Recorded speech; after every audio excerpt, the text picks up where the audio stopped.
New Hope TV, your encounter with God.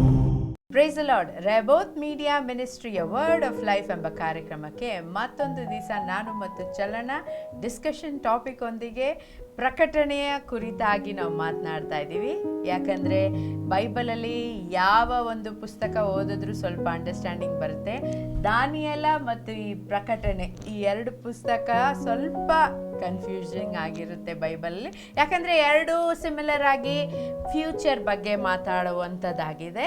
ಯಾಕಂದರೆ ಇದೆಲ್ಲ ಬೈಬಲಲ್ಲಿ ಓದಿದೆಲ್ಲ ನಾವು ಪಾಸ್ಟ್ ವಿಷಯಗಳು, ಬಟ್ ಇದು ಬಂದು ಪ್ರಕಟಣೆ ಅಂದರೆ ಮುಂದೆ ನಡೆಯುವಂಥದ್ದು ಹೇಳುವಂಥದ್ದೇ ಪ್ರಕಟಣೆಯ ಪುಸ್ತಕ ಆಗಿದೆ.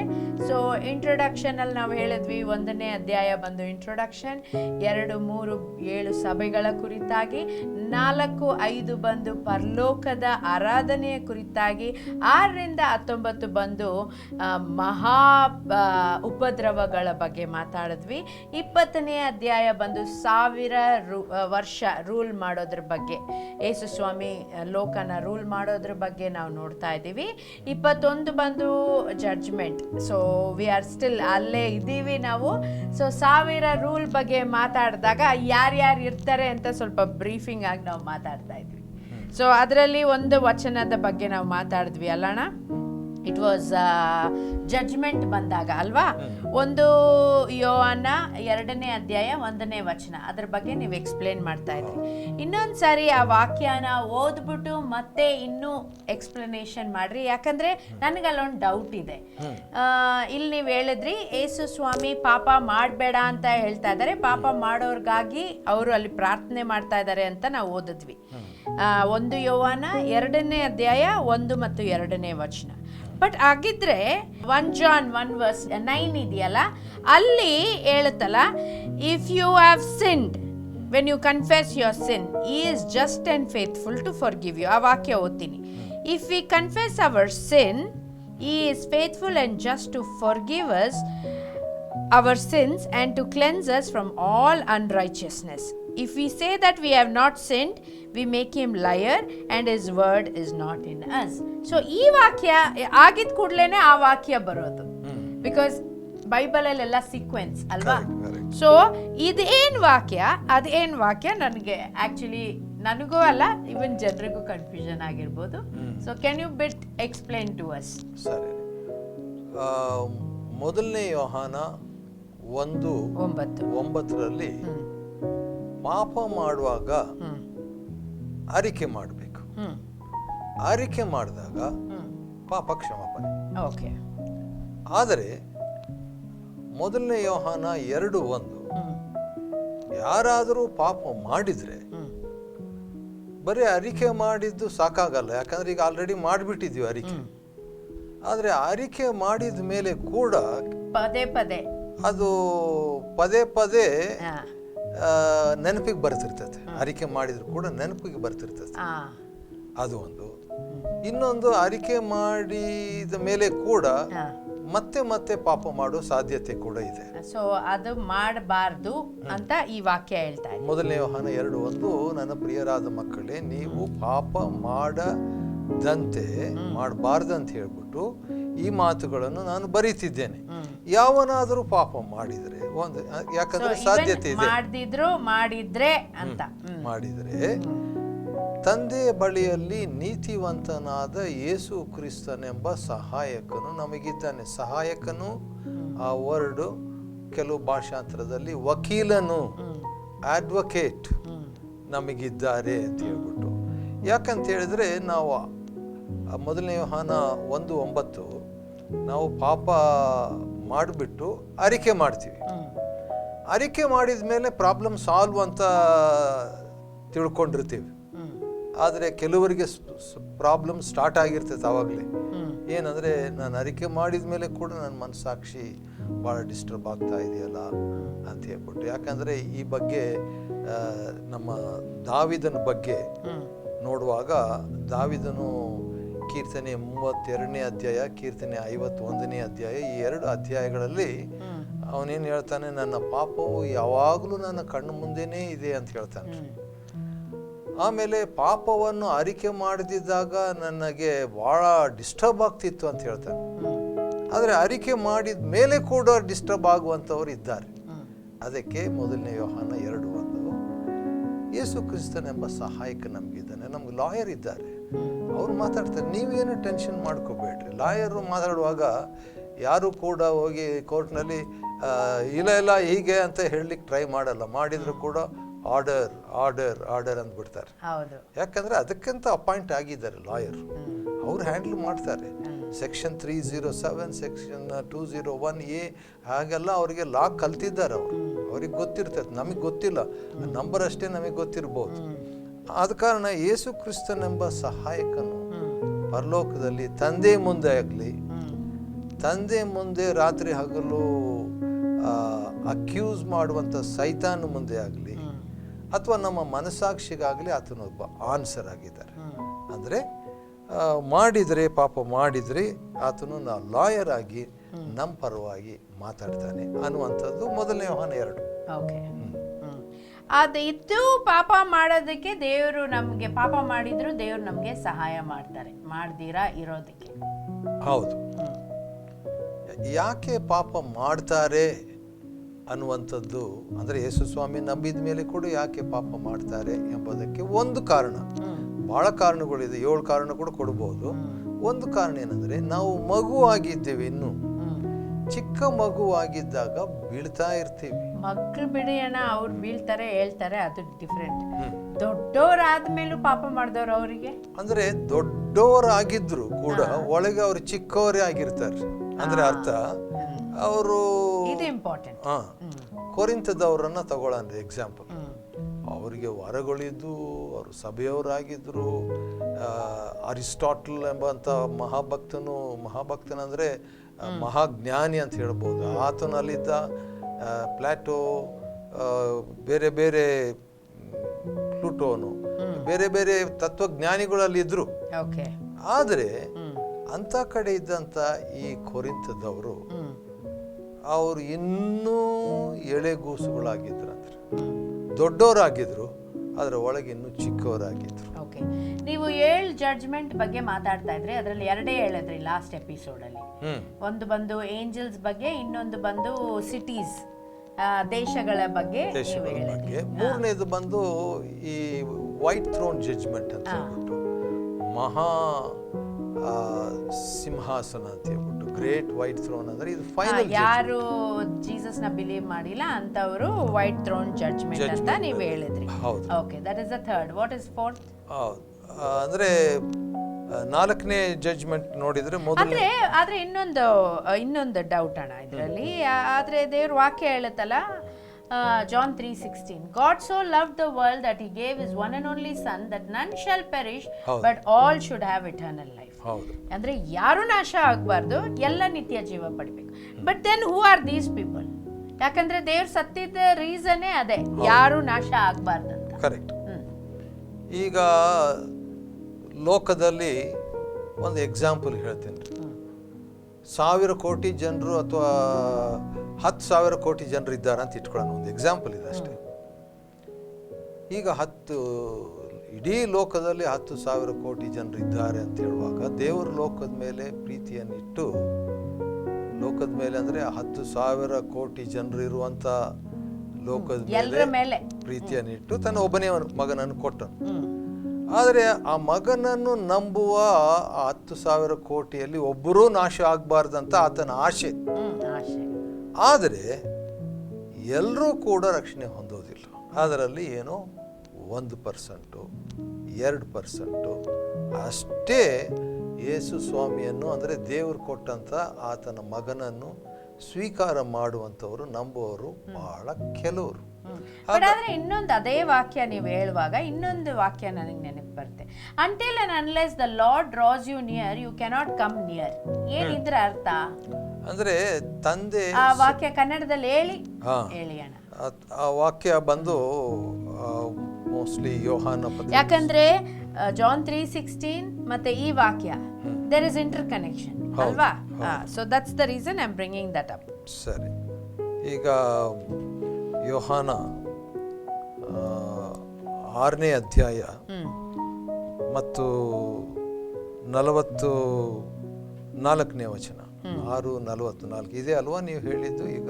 The 44, I will read in English. No one can come to me unless the Father who sent me draws him, and I will raise him up at the last day. Right. So ಹಾಗಾದ್ರೆ ಇಷ್ಟು ಜನ ನೀವು ಹೇಳಿದ್ರಲ್ಲ, for example 10 ಕೋಟಿ ಜನ, so ದೇವರೇ ಅವರನ್ನು ಸೆಳಿಬೇದೆ ಹೊರತು ಅವ್ರು ಬರೋದಕ್ಕೆ ಸಾಧ್ಯ ಇಲ್ಲ ಅಂತ ದೇವ್ರ ವಾಕ್ಯ ಹೇಳುತ್ತೆ. ಯೋಹಾನ 3:16 ಹೇಳುತ್ತೆ, god so loved the world that he sent that none shall perish but all should have eternal. ಈ ಎರಡು ವಾಕ್ಯದ ಡಿಫ್ರೆನ್ಸ್ ಏನು and what it means and that ನಾವು ಜಡ್ಜ್ಮೆಂಟ್ ಬಗ್ಗೆ ಮಾತಾಡ್ತಾ ಇದ್ದೀವಿ. ಅಲ್ಲಿ ನೀವು ಹೇಳಿದ್ರಿ ಯಾರು ಯೇಸು ಸ್ವಾಮಿ ನಂಬಿಲ್ಲ ಅವರೆಲ್ಲ ಒಂದು ಜಡ್ಜ್ಮೆಂಟ್ ಬರ್ತಾರೆ. ಸೊ ಈ ಮೂರರಲ್ಲಿ ಏನು ಕನೆಕ್ಷನ್ ಇದೆ? ಸರಿ, ಒಂದು ಇದನ್ನು ನಾವು ಅರ್ಥ ಮಾಡ್ಕೋಬೇಕಾದ್ರೆ, ನಾನು ಚಿಕ್ಕವನಿದ್ದಾಗ ಒಬ್ಬರು ಇಂಥ ಕೆಲವು ಡೌಟ್ಸ್ಗಳು ನಾನು ಕೇಳಿದಾಗ ಅವರು 3 ಉದಾಹರಣೆ ಕೊಟ್ಟರು. ಅದು ನೆನಪಿಗೆ ಬರ್ತಾ ಇದೆ ನನಗೆ. ಒಂದು ಏನು ಎಕ್ಸಾಂಪಲ್ಲು ಅಂತ ಹೇಳಿದರೆ, ಈ ನಾಯಿ ಮರಿ ಅಥವಾ ಬೆಕ್ಕು ತಗೊಳ್ಳೋಣ್ರಿ. ಬೆಕ್ಕು ಮತ್ತು ಬೆಕ್ಕಿನ ಮರಿ. ಬೆಕ್ಕು ಹುಟ್ಟಿದಾಗ ಬೆಕ್ಕು ಒಂದು ಕಡೆಯಿಂದ ಇನ್ನೊಂದು ಕಡೆ ಸಾಗಿಸಬೇಕಾದ್ರೆ ಮರಿನ ಹೇಗೆ ಮಾಡ್ತದೆ ಅಂದರೆ ಬಾಯಲ್ಲಿ. ಕರೆಕ್ಟ್. ಆವಾಗ ಆ ಬೆಕ್ಕು ಮರಿದು ರೆಸ್ಪಾನ್ಸಿಬಿಲಿಟಿ ಏನಿರೋದಿಲ್ಲ ರೀ, ಎಲ್ಲ ರೆಸ್ಪಾನ್ಸಿಬಿಲಿಟಿ ತಾಯಿದೆ. ಅದು ಒಂದು ಚಿತ್ರ ಅದು. ಬಟ್ ಇನ್ನೊಂದು ಎಕ್ಸಾಂಪಲು, ಮಂಗನ ಎಕ್ಸಾಂಪಲ್, ಕೋತಿ ಆ ಮರಿಯನ್ನು ಎಲ್ಲಾದರೂ ಸಾಗಿಸುವಾಗ ಅದು ಬಾಯಲ್ಲಿ ಇಟ್ಕೊಳ್ಳೋದಿಲ್ಲ ರೀ, ಮರಿ ಇಟ್ಕೋಬೇಕು.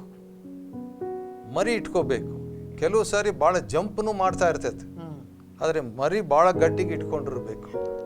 ಮರಿದ ಮೇಲೆ ರೆಸ್ಪಾನ್ಸಿಬಿಲಿಟಿ, ತಾಯಿದು ರೆಸ್ಪಾನ್ಸಿಬಿಲಿಟಿ ಇಲ್ಲ. ಆ ರೀತಿಯಾಗಿರುವಂಥ ಒಂದು ಪಿಕ್ಚರ್ ರೀ. ಮೊದಲನೇ ಪಿಕ್ಚರು ಬೆಕ್ಕಿನ ಪಿಕ್ಚರು. ಅಲ್ಲಿ ಬೆಕ್ಕು ಮರಿದು ರೆಸ್ಪಾನ್ಸಿಬಿಲಿಟಿ ಇಲ್ಲ, ಎಲ್ಲನೂ ಅದೇ ತಾಯಿನೇ ತಗೊಂಡು ಹೋಗ್ತಾ ಇರ್ತೈತೆ. ಆದರೆ ಈ ಮಂಗನ ಎಕ್ಸಾಂಪಲ್ ನೋಡುವಾಗ ಕಂಪ್ಲೀಟ್ ಬಂದು ಆ ಮರಿ ಮರದಿಂದ ಮರ ಹಾರ್ಕೊಂಡು ಹೋಗ್ತಿರ್ತದೆ ತಾಯಿ, ಆದರೆ ಅದು ರೆಸ್ಪಾನ್ಸಿಬಿಲಿಟಿ ಎಲ್ಲ ನಿನಗೆ ಬಿಟ್ಟಿದ್ದು ಅಂತ. ಹಾಗೆ ನಾಯಿದು ಎಕ್ಸಾಂಪಲ್ ನೋಡುವಾಗ ಕೆಲವು ಸಾರಿ ನಾಯಿ ಚಿಕ್ಕದಿದ್ದಾಗ ತಗೊಂಡು ಹೋಗ್ತಿರ್ತೈತೆ, ಕೆಲವು ಸಾರಿ ಮರಿ ಅದನ್ನು ಫಾಲೋ ಮಾಡ್ತಿರ್ತೈತೆ. ಆ ರೀತಿಯಾಗಿ ಅದು ನ್ಯೂಟ್ರಲ್ ಪ್ಲೇಸ್. ಅದು ಬೈಬಲ್ನಲ್ಲಿ ಕೂಡ 3 ವಿಧವಾದಂಥ ಒಂದು ಎಕ್ಸ್ಪ್ರೆಷನ್ಸ್ ಅಥವಾ ಅಭಿಪ್ರಾಯಗಳನ್ನು ನಾವು ನೋಡ್ಬೋದು. ಒಂದು ಏನಂದರೆ, ಕಂಪ್ಲೀಟ್ ಎಲ್ಲ ದೇವ್ರ ಮೇಲೇನೆ ಭಾರ, ನಮ್ದು ಏನು ಪಾರ್ಟ್ ಇಲ್ಲ, ಎಲ್ಲ ನೀನೇ ಮಾಡ್ಕೋಬೇಕು. ಅದು ಯಾವ ವಾಕ್ಯ ಅಂತ ಹೇಳಿದ್ರೆ, ಈಗ ಉದಾಹರಣೆಗೆ ನೀವು ಓದಿದ್ವಲ್ಲ 6:44, ತಂದೆ ಸೆಳೆಯದೆ ಹೊರತು ಅಥವಾ ತಂದೆ ಎಳೆದ ಹೊರತು ಯಾವನು ನನ್ನ ಬಳಿಗೆ ಬರೋದಿಲ್ಲ. ಅಂದರೆ ಎಲ್ಲ ರೆಸ್ಪಾನ್ಸಿಬಿಲಿಟಿ ತಂದೆದೆ, ನಾವೇನು ಮಾಡಲ್ಲ. ನಮ್ಮನ್ನು ನೀವು ಹೇಳಿಬೇಕು ದೇವ್ರೆ. ಈಗ 1000 ಕೋಟಿ ಜನರಿದ್ರೆ 1000 ಕೋಟಿ ಜನರನ್ನು ದೇವ್ರು ಎಳಿಬೇಕು ಅಲ್ವರಾ? ಹಾಗಾದರೆ ರೆಸ್ಪಾನ್ಸಿಬಿಲಿಟಿ ಯಾರ ಮೇಲೆ ಬಂತು? ದೇವ್ರ ಮೇಲೆ ಬಂತು. ಆದರೆ ಅದೇ ಯೋಹಾನ 3:16 ಅಂತ ಕೂಡ ಹೇಳಿದ್ರಿ, ದೇವರು ಲೋಕದ ಮೇಲೆ ಎಷ್ಟೋ ಪ್ರೀತಿಯನ್ನಿಟ್ಟು ತನ್ನ ಒಬ್ಬನೇ ಮಗನನ್ನು ಕೊಟ್ಟಾಗ ನಾವೇನು ಮಾಡಬೇಕು? ಆತನನ್ನು ನಂಬುವ, ಅಂದರೆ ಸ್ವೀಕಾರ ಮಾಡಬೇಕು. ರೆಸ್ಪಾನ್ಸಿಬಿಲಿಟಿ ಈಗ ದೇವ್ರದಲ್ಲ, ನಮ್ಮ ರೆಸ್ಪಾನ್ಸಿಬಿಲಿಟಿ. ನಾವು ನಂಬ್ತಿದ್ದೀವ, ನಾವು ಸ್ವೀಕಾರ ಮಾಡ್ತಿದ್ದೀವ. ಇಂಥವರು ಫಸ್ಟ್ ಪ್ರೈಸ್ ಬಂದಿದ್ದಾರೆ ಅಂತ ಅನೌನ್ಸ್ ಮಾಡಿಬಿಟ್ಟು, ಕ್ಲಾಪ್ಸ್ ಮಾಡಿಬಿಟ್ಟು ಅವರೆಲ್ಲ ಮುಂದೆ ಬಂದ ಮೇಲೆ, ಬಟ್ ಆದರೆ ದೇವ್ರು ಅವ್ರನ್ನ ಸೆಳೆದಿದ್ದಾರ? The question lies there. ಯಾಕಂದ್ರೆ ಹೌದು, ನಂಬೋದು it is in people's hand. ನಂಬಿಕೆ ಹುಟ್ಟಿಸುವ ಆತನು, ಪೂರೈಸುವ ಆತನು ದೇವ್ರೆ ಅಂತಾನು ದೇವ್ರ ವಾಕ್ಯದಲ್ಲಿ ಇದೆ ಅಲ್ವಾ? So but the question lies here is, ಈ ನಾವು ನಂಬಿಕೆಯನ್ನು ನಾವು ನಂಬಬೇಕಾಗಿದ್ರೆ ದೇವ್ರು ಅವರನ್ನು ಸೆಳೆದಿದ್ದಾರ? ಹೌದು, ಸೆಳೆಯುವಾಗ ಕೂಡ ದೇವರು ಅವ್ರ ಮನಸ್ಸು ಯಾರ್ಯಾರ್ದು ಅವ್ರ ಕಡೆ ಇದೆ, ಯಾರ್ಯಾರು ತನ್ನ ಕಡೆ ಇಲ್ಲ ಅನ್ನೋದು ದೇವ್ರಿಗೆ ಗೊತ್ತು. ಯಾಕಂದ್ರೆ ಇನ್ನೊಂದು ವಾಕ್ಯನೂ ಹೇಳುತ್ತೆ, ಹಾಗೆ ಹೇಳುವಾಗ god is not Partial. Partial, ಪಕ್ಷಪಾತಿ ಅಲ್ಲ. ಪಕ್ಷಪಾತಿ ಅಲ್ಲ. ಮತ್ತೆ ಇನ್ನೊಂದು ವಾಕ್ಯನೂ ಹೇಳುತ್ತೆ, ನಾನು ಯಾರ ಮೇಲೆ ಕನಿಕರ ಇಡ್ತೀನೋ ಅವ್ರ ಮೇಲೆ ಕನಿಕರ ಇಡ್ತೀನಿ ಅಂತಾನು ದೇವ್ರ ವಾಕ್ಯ ಹೇಳುತ್ತೆ. ಸೊ ಆಲ್ ದಿಸ್ ಬಂದಾಗ ಇಟ್ಸ್ ಅ ಬಿಟ್ ಕನ್ಫ್ಯೂಷನ್. ಹೌದ್ರಿ. ಈಗ ಎರಡೂ ಕಂಪ್ಲೀಟು ದೇವರ ಮೇಲೇನೂ ರೆಸ್ಪಾನ್ಸಿಬಿಲಿಟಿ ಇಲ್ಲ, ಕಂಪ್ಲೀಟು ನಮ್ಮ ಮೇಲೇನೂ ರೆಸ್ಪಾನ್ಸಿಬಿಲಿಟಿ ಅಲ್ಲ.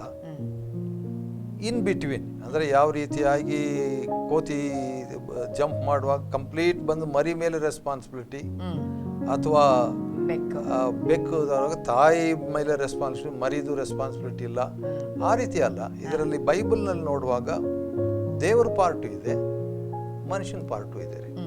ಹೌದು, ದೇವರು ಸೆಳೆಯದ ಹೊರತು ಯಾರು ಕೂಡ ದೇವ್ರ ಕಡೆಗೆ ಬರಲ್ಲ. ಈಗ 1000 ಕೋಟಿ ಜನರಲ್ಲಿ ದೇವರು ಬರೀ 1 ಲಕ್ಷ ಜನರನ್ನ ಸೆಳೆದಿದ್ದಾರೆ ಅಂತ ಇಟ್ಕೊಳ್ಳೋಣ. ಆದ್ರೆ ದೇವ್ರು ಎಲ್ಲಾರನ್ನೂ ಸೆಳೀತಾರೆ, ಅದಕ್ಕೋಸ್ಕರನೇ ಜೀಸಸ್ನ ಕಳಿಸಿದೆ. ರೈಟ್ ರೀ, ಖಂಡಿತ, ಹೌದು, ಬಹಳ ನಿಜ. ಆದರೆ ದೇವರಿಗೂ ಮತ್ತು ಮನುಷ್ಯರಿಗೂ, ಮನುಷ್ಯರು ಅಂತ ಹೇಳಿದ ಮೇಲೆ ಆತ್ಮಗಳಿಗೂ ದೇವರಿಗೂ ನಡುವೆ ಒಂದು ಲಿಂಕ್ ಕೊಡೋರು ಇದ್ದಾರೆ. ಅದು ಯಾರಂದ್ರೆ ನಾವೇ. ಯಾಕಂದ್ರೆ ಸುವಾರ್ತೆಯನ್ನು ನಾವು ಸಾರದಿದ್ರೆ, ಈ ಟಿವಿ ಮಾಧ್ಯಮದ ಮುಖಾಂತರ ಅಥವಾ ಒಂದು ವೇಳೆ ಸಾಹಿತ್ಯಗಳ ಮುಖಾಂತರವಾಗಿ ನಾವು ನಮ್ಮ ಪಾರ್ಟ್ ನಾವು ಮಾಡಲಿಲ್ಲ ಅಂದರೆ, ಪ್ರಸಂಗಿಗಳು ಸುವಾರ್ತೆಯನ್ನು ಸಾರದಿದ್ರೆ ಜನರಿಗೆ ತಲುಪೋದಿದ್ರೆ ಏನಾಗ್ತದೆ, ಆವಾಗ ಅವರು ದೇವರ ವಾಕ್ಯ ಕೇಳಲಿಕ್ಕೆ ನಾವೇ ಅಡ್ಡಿ ಆಗ್ತೀವಿ. ಆಕ್ಚುಲಿ ಇತ್ತೀಚೆಗೆ ಅಂತೂ ದೇವ್ರು ತುಂಬಾ ಎಲ್ಲಾರನ್ನೂ ಸೆಳೀತಾ ಇದ್ದಾರೆ ಅನ್ನೋದಕ್ಕೆ ಎಷ್ಟೊಂದು ಸೋಷಿಯಲ್ ಮೀಡಿಯಲ್ಲಿ ದೇವ್ರ ವಾಕ್ಯ ಕೇಳ್ತಾ ಇದ್ದಾರೆ, ಎಷ್ಟೊಂದು ಮಾಧ್ಯಮಗಳ ಮೂಲಕ ದೇವ್ರ ವಾಕ್ಯ ಕೇಳ್ತಾ ಇದ್ದಾರೆ. The only truth is Jesus god so love the world. ದೇವ್ರು ಎಲ್ಲರ ಮೇಲೆ ಪ್ರೀತಿಯನ್ನಿಟ್ಟು ಎಲ್ಲರನ್ನೂ ಸೆಳಿಬೇಕು ಅನ್ನೋದರ ಮೂಲಕನೇ ಯೇಸು ಸ್ವಾಮಿಗೆ ಈ ಲೋಕದಲ್ಲಿ ಕರ್ಕೊಂಡು ಬಂದರು.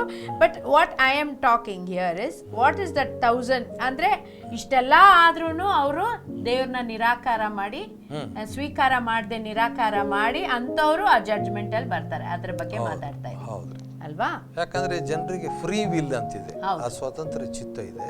ದೇವ್ರು ಯಾರನ್ನು ಫೋರ್ಸ್ ಮಾಡಲ್ಲ.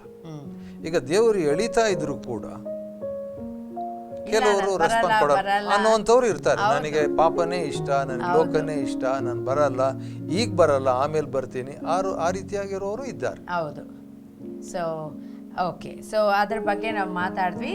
20ನೇ ಅಧ್ಯಾಯ, ಪ್ರಕಟಣೆ 20ನೇ ಅಧ್ಯಾಯ ಬಂದು 1000 ವರ್ಷ ರೂಲ್ ಬಗ್ಗೆ, 21 ಮತ್ತು 22 ಏನ್ರ ಬಗ್ಗೆ ಈಗ 20ರಲ್ಲಿ 2 ಪಾರ್ಟ್ ಇದೆ ರೀ. 20ನೇ ಅಧ್ಯಾಯದಲ್ಲಿ 2 ಪಾರ್ಟ್ ಇದೆ. ಓಕೆ, ಮೊದಲನೇ ಪಾರ್ಟ್ ಬಂದು ಸೈತಾನ 1000 ವರ್ಷ ಕಟ್ಟಲ್ಪಟ್ಟಿರುವಂಥದ್ದು. ಅದಾದ ನಂತರ ಯೇಸು ಸ್ವಾಮಿ 1000 ವರ್ಷ ಆಳ್ವಿಕೆ ಮಾಡುವಂಥದ್ದು. ಕೊನೆಗೆ ಏನಾಗ್ತದೆ, ಆ 1000 ವರ್ಷ ಆದಮೇಲೆ ಜಡ್ಜ್ಮೆಂಟ್ ಇದೆ ಅಂತ 11ರಿಂದ ಇರುವಂಥದ್ದು. ಸೊ ನಾವು ಜಡ್ಜ್ಮೆಂಟ್ ಬಗ್ಗೆ ಮಾತಾಡ್ತಾ ಇದ್ವಿ, 7 ಜಡ್ಜ್ಮೆಂಟ್. ಅದರಲ್ಲಿ 3 ಮಾತಾಡಿದ್ವಿ, ಅಂದರೆ ಯಾರ್ಯಾರು ನಂಬಿಕೊಳ್ಳಲ್ಲ ಅವರು. 4ನೇ ಜಡ್ಜ್ಮೆಂಟು, ಇನ್ನೊಂದು ಜಡ್ಜ್ಮೆಂಟು ನೋಡುವಾಗ ಮೊದಲನೇ ಕೊರಿಂಥ 11ನೇ ಅಧ್ಯಾಯದಲ್ಲಿ ಇದು ಬೇರೆ ಟೈಪ್ ಜಡ್ಜ್ಮೆಂಟು. ಅಥವಾ ಅದಕ್ಕಿಂತ ಮುಂಚೆ ಇನ್ನೊಂದು ವಾಕ್ಯ ತೋರಿಸ್ತೀನಿ ರೀ. 2ನೇ ಕೊರಿಂಥ 5ನೇ ಅಧ್ಯಾಯ 10ನೇ ವಚನ ಈ ರೀತಿಯಾಗಿದೆ ರೀ. 2ನೇ ಕೊರಿಂಥ 5:10. For we must all appear before the judgment seat of Christ, that each one may receive the things done in the body according to what he has done, whether good or bad. ಇದನ್ನೇ ನಾನು ಕೇಳ್ತಾ ಇದ್ದಿದ್ದು ಅವಾಗಿಂದ. ಅಂದರೆ ಪ್ರತಿಯೊಬ್ಬರು ತನ್ನ ದೇಹದ ಮೂಲಕ ನಡೆಸಿದ ಒಳ್ಳೆಯದಕ್ಕಾಗಲಿ ಕೆಟ್ಟದ್ದಕ್ಕಾಗಲಿ ಸರಿಯಾಗಿ ಪ್ರತಿಫಲವನ್ನು ಹೊಂದುವುದಕ್ಕೋಸ್ಕರ ನಾವೆಲ್ಲರೂ ಕ್ರಿಸ್ತನ ನ್ಯಾಯಾಸನದ ಮುಂದೆ ಯಥಾಸ್ಥಿತಿಯಲ್ಲಿ ಕಾಣಿಸಿಕೊಳ್ಳಬೇಕು. ಹಾಗಾದರೆ ಇದು ಬಿಲೀವರ್ಸ್ ಜಡ್ಜ್ಮೆಂಟ್. ಇದು ಅಂದರೆ ಈ ಪ್ರಕಟಣೆ 20ರಲ್ಲಿ ಅನ್ಬಿಲೀವರ್ಸ್ ಜಡ್ಜ್ಮೆಂಟ್, ಅವಿಶ್ವಾಸಿಗಳ ಒಂದು ನ್ಯಾಯ ತೀರ್ಪು. ಆದರೆ 2 ಕೊರಿಂಥ 5:10 ಬಂದು ವಿಶ್ವಾಸಿಗಳ ನ್ಯಾಯ ತೀರ್ಪು. ಬಟ್ ನೀವು ಇನ್ನೊಂದು ಹೇಳಿದ್ರಿ ಮ್ಯಾಥ್ಯೂ ಚಾಪ್ಟರ್ 5 ಅದು ಯೋಹಾನ 5:24. ಯೋಹಾನ 5:24 ಯಾರ್ಯಾರೆಲ್ಲ ಪಾಪ ಅರಿಕೆ ಮಾಡ್ತಾರೋ ಅವ್ರ ಜಡ್ಜ್ಮೆಂಟ್ಗೆ ಬರೋದಿಲ್ಲ ಅಂತ. Right. So what is that and what is this? Right. ಯೋಹಾನ 5:24ರಲ್ಲಿ ನಾನು ನಿಮಗೆ ನಿಜ ನಿಜವಾಗಿ ಹೇಳುತ್ತೇನೆ, ನನ್ನ ವಾಕ್ಯವನ್ನು ಕೇಳಿ ನಂಬಿದಂಥವರು ನಿತ್ಯ ಜೀವವನ್ನು ಹೊಂದಿದ್ದಾರೆ, ಅವರಿಗೆ ನ್ಯಾಯ ತೀರ್ಪು ಇರುವುದಿಲ್ಲ. ಯಾವ ನ್ಯಾಯ ತೀರ್ಪು ಇರೋದಿಲ್ಲ? ಪ್ರಕಟಣೆ 20ನೇ ನ್ಯಾಯ ತೀರ್ಪು ಇರೋದಿಲ್ಲ, ಆದರೆ 2 ಕೊರಿಂಥ 5ನೇ ಅಧ್ಯಾಯದ ನ್ಯಾಯ ತೀರ್ಪು ಇರ್ತದೆ. ಏನು ಹಂಗಂದ್ರೆ ಅರ್ಥ ಅಣ್ಣ? ಅಂದರೆ ಇದನ್ನು ನಾವು ಅರ್ಥ ಮಾಡ್ಕೋಬೇಕಾದ್ರೆ ಭಾಳ ಚೆನ್ನಾಗಿ ಎನ್ಕರೇಜಿಂಗ್ ಆಗಿರುವಂಥದ್ದು ಫಸ್ಟ್ ಕೊರಿಂಥಿಯನ್ಸ್ 3 ಮೊದಲನೇ ಕೊರಿಂಥ 3ನೇ ಅಧ್ಯಾಯದಲ್ಲಿ ಕ್ಲಾರಿಟಿ ಸಿಗ್ತದ್ರಿ. 3 ಮೋಸ್ಟ್ಲಿ ಅದು ಎಷ್ಟನೇ ವಚನದಿಂದ ಅಂತ 11ನೇ ವಚನದಿಂದ ಅಥವಾ 10ರಿಂದ ಇದೆ. ಅದು 10ರಿಂದ ಅದೇ ನೋಡ್ತಾ ಇದ್ದೆ 10ರಿಂದ foundation. Correct, foundation. According to the grace of God which was given to me as a wise master builder, I have laid the foundation and another built on it, but let each one take heed how he builds on it. For no other foundation can anyone lay than that which is laid, which is Jesus Christ. ನೀವು ಕನ್ನಡದಲ್ಲಿ ಓದ್ರಣ ಒಂದ್ಸತಿ. ಸರಿ, ಅಂದರೆ ನಾನು 10:11. Right ರೀ.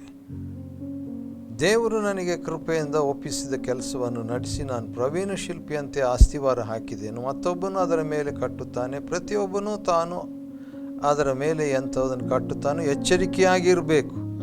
ಹಾಕಿರುವ ಅಸ್ತಿವಾರವು ಯೇಸು ಕ್ರಿಸ್ತನೇ, ಅಸ್ತಿವಾರವನ್ನಲ್ಲದೆ ಮತ್ತೊಂದು ಅಸ್ತಿವಾರವನ್ನು ಯಾರೂ ಹಾಕಲಾರಷ್ಟೇ. ಈ ರೀತಿಯಾಗಿ ಇಂಟ್ರಡಕ್ಷನ್ ಕೊಟ್ಬಿಟ್ಟು 12, 13, 14, 15 ಕೂಡ ಈ ವಾಕ್ಯದಲ್ಲಿ ಬಿಲಿವರ್ಸ್ ಜಡ್ಜ್ಮೆಂಟ್ ಬಗ್ಗೆ ಎಕ್ಸ್ಪ್ಲೇನ್ ಮಾಡ್ತಾನೆ ರೀ. ವಿಶ್ವಾಸಿಗಳ ನ್ಯಾಯ ತೀರ್ಪು ಹೇಗಿರ್ತದೆ ಅಂತ ಹೇಳ್ಬಿಟ್ಟು. ವಿಶ್ವಾಸಿಗಳ ನ್ಯಾಯ ತೀರ್ಪು ಹೇಗಿರ್ತದೆ ಅಂದರೆ ಒಂದು ಅಸ್ತಿವಾರ, ಅದನ್ನೇ ಊಹೆ ಮಾಡ್ಕೊಳ್ಳೋಣ ಸಿಂಪಲ್ ಆಗಿ.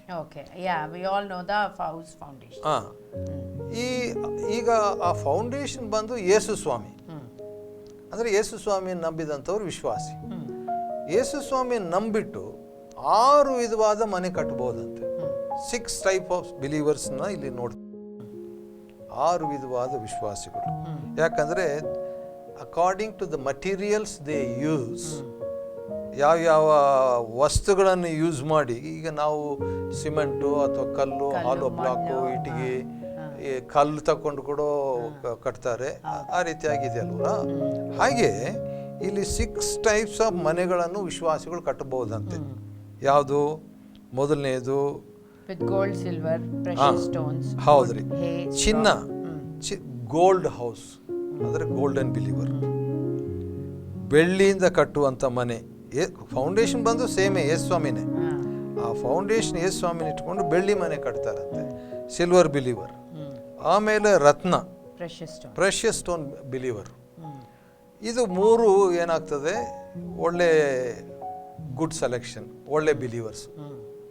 ಇನ್ನು 3 ವಿಧವಾದ ಮನೆಗಳು, 3 ವಿಧವಾದ ಬಿಲೀವರ್ಸ್ ಅಂದರೆ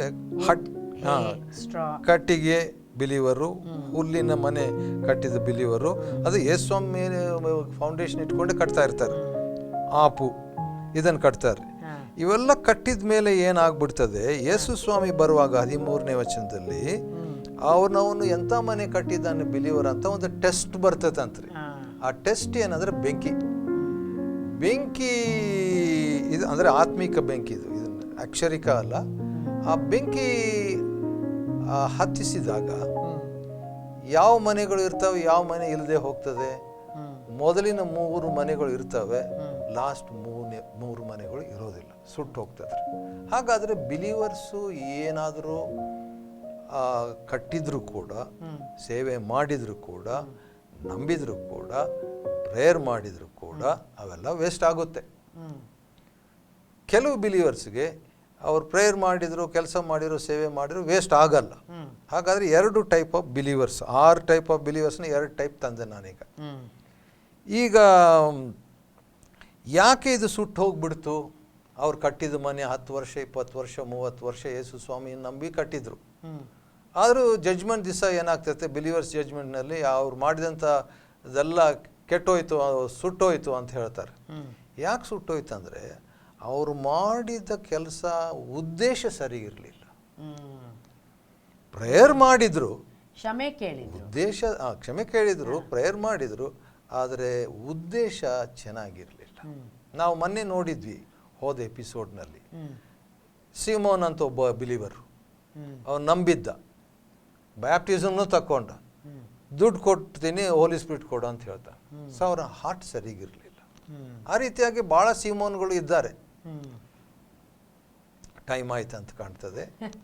ಸೊ ಈ ಎಪಿಸೋಡ್ ಎಂಡ್ ಆಗೋದಕ್ಕಿಂತ ಇನ್ನೂ ಅದು ಕನ್ಫ್ಯೂಷನಲ್ಲೇ ಎಂಡ್ ಆಗ್ತಾ ಇದೆ ಮತ್ತೆ. ಯಾಕಂದರೆ ಮುಂದಿನ ಎಪಿಸೋಡಲ್ಲಿ ಮತ್ತೆ ಈ ಒಂದು 6 ಬಿಲೀವರ್ಸ್ ಜಡ್ಜ್ಮೆಂಟ್ ನಾವು ಆ ಒಂದು 20ನೇ ಅಧ್ಯಾಯದಲ್ಲಿ 2 ಥರದ ಭಾಗ ನೋಡಿದ್ವಿ. ಅಲ್ಲಿ ಕೊನೆಯದಾಗಿ ಯಾವ ಥರ ಬಿಲೀವರ್ಸ್ ಜಡ್ಜ್ಮೆಂಟ್ ಬರುತ್ತೆ ಅಂತ ನಾವು ನೋಡ್ತಾ ಇದ್ವಿ. ಮತ್ತೆ ಮುಂದಿನ ಎಪಿಸೋಡಲ್ಲಿ ನಾವು ಕಂಟಿನ್ಯೂ ಮಾಡೋಣ. ಈಗ ಪ್ರಾರ್ಥನೆಯೊಂದಿಗೆ ಈ ಒಂದು ಎಪಿಸೋಡನ್ನು ಮುಗಿಸ್ತಾ ಇದ್ದೀವಿ. ಸರಿ. ಪ್ರೀತಿ ಸ್ವರೂಪನೇ, ಕರ್ತನೆ, ತಂದೆಯೇ, ನಮಗೆ ಕೊಟ್ಟ ವಾಕ್ಯಗಳಿಗಾಗಿ ಸ್ತೋತ್ರ. ಈ ವಾಕ್ಯದಲ್ಲಿ ಸ್ಪಷ್ಟತೆಯನ್ನು ನಿನ್ನ ಆತ್ಮನ ಮೂಲಕ ದಯಪಾಲಿಸು. ಆ ರೀತಿಯಾಗಿ ವೀಕ್ಷಕರನ್ನು ಕರುಣಿಸಿ, ಕಟಾಕ್ಷಿಸು, ಅವ್ರನ್ನ ಆಶೀರ್ವದಿಸು, ಅಭಿವೃದ್ಧಿಪಡಿಸು. ನೀನು ಮಹಿಮೆ ಒಂದು ಯೇಸು ಸ್ವಾಮಿ ಹೆಸರಿನಲ್ಲಿ ಸ್ತೋತ್ರ ಮಾಡಿ ಬೇಡಿದ್ದೇವೆ ನಮ್ಮ ತಂದೆಯೇ. ಆಮೇನ್. ಆಮೇನ್. God bless.